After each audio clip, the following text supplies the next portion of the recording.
Let's start with a kind of wild idea. What if life is a game that you just can't win? Now I know, that sounds a little dark, but stick with me here, because flipping your perspective on this might just be the secret to living a much better life.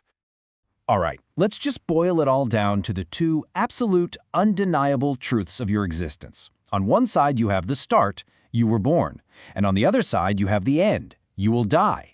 Everything, and I mean absolutely everything else, just happens in the space between those two goalposts.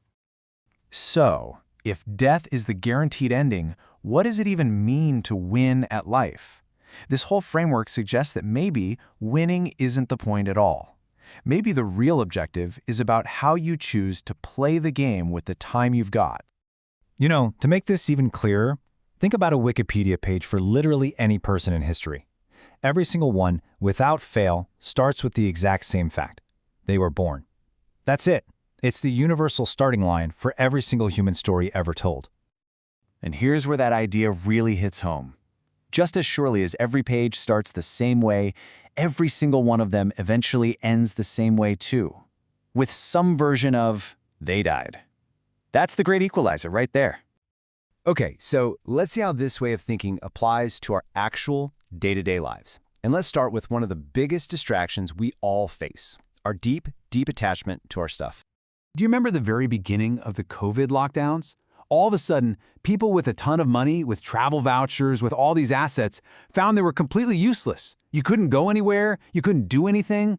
It was this jarring reminder that the value of money is completely dependent on circumstances way outside of our control. And it goes way beyond just money. Think about your car, or your house, or your favorite things. They feel like they're yours, right? But in reality, you're just borrowing them. One day someone else is going to own them, or they'll just end up as scrap.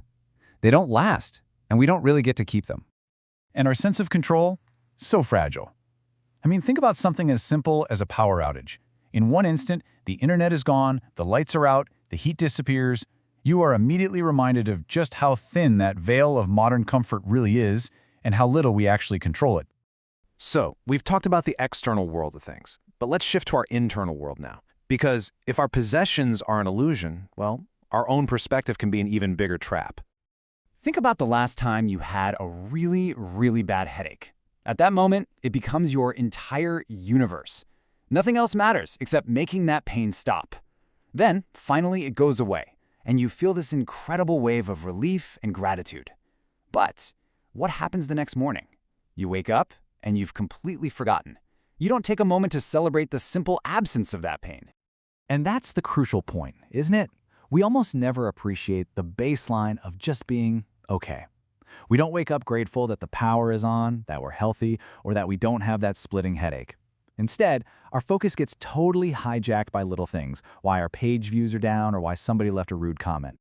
Now, this cycle of distraction and losing perspective, it's not new at all. In fact, some ancient philosophers had an incredibly powerful tool for dealing with this exact problem, a kind of secret weapon for living a more focused life.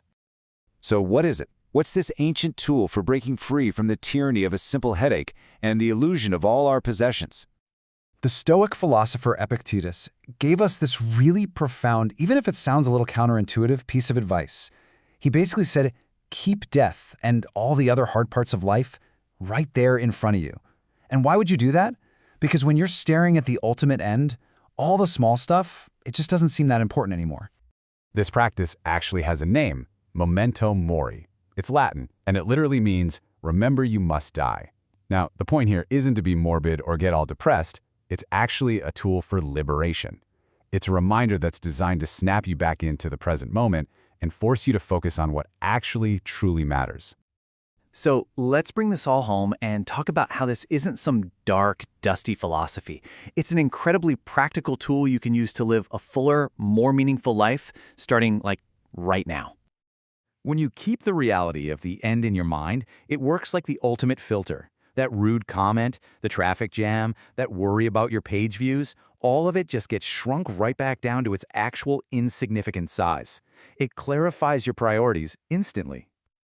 And so that leaves us with one final, pretty powerful question to think about. If you truly lived with this perspective, with the end always in sight, what's that one trivial thing that's bugging you right now that you would simply let go of?